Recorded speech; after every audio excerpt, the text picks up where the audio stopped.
I spoke with Illinois Democratic Congressman Mike Quigley. He was the only Democrat in the House to vote against the stopgap funding bill. I just want to start with your no vote earlier today. You opposed this bill because there's no additional Ukraine funding. Tell us more about that decision. Sure. Look, this isn't a day to celebrate any way, shape, or form. I mean, the fact of the matter is we're only kicking the can down the alley for about 45 more days. The dynamics with the far-right Republican Party aren't going to change. They're probably going to get worse because they were quite angered by today's results.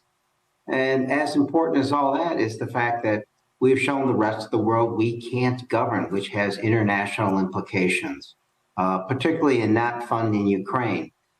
What we said was we can't fund the government without taking this part out.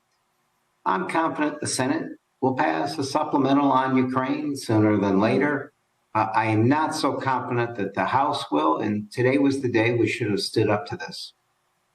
Congressman, isn't precisely Democrats and Republicans in the House working together for a bipartisan deal showing the American public voters that they can govern? No, first of all, we had a deal in June to fund all these levers, and a normal functioning government would have done it back then or before the start of the new fiscal year. We haven't done that.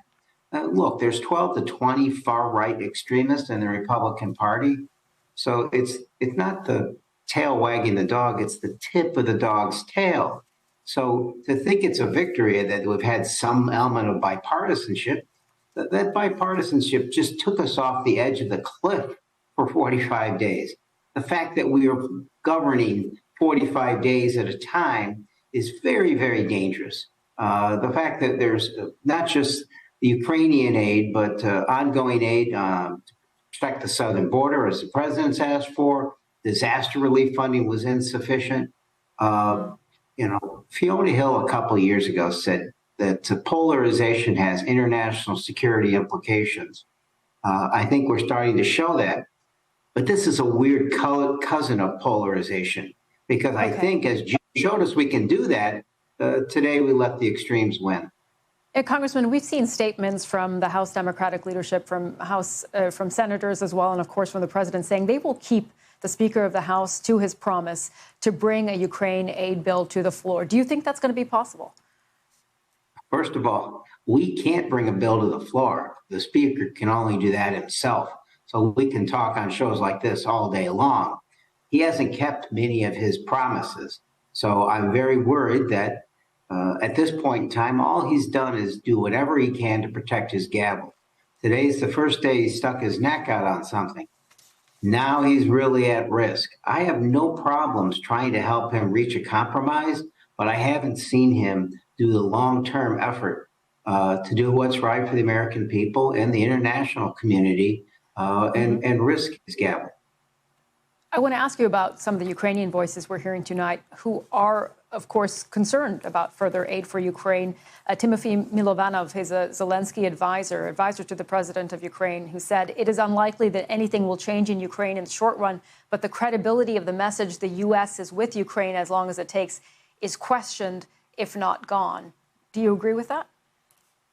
I think that's why I voted no. The whole world is watching us right now. And I think that's not just Putin. It's not just Zelensky, but it's Beijing, Taiwan, the tyrants all over the world. I think it's important for us to message and remind the American people why this matters. Ukraine's fight is the reason we formed the United Nations. Ukraine's fight's why we formed NATO. It's why we fought the Second World War. Is that legacy? It is that important. For those who say America first, my message is, if you want America first, then you better defend Ukraine, because our national interest is at stake.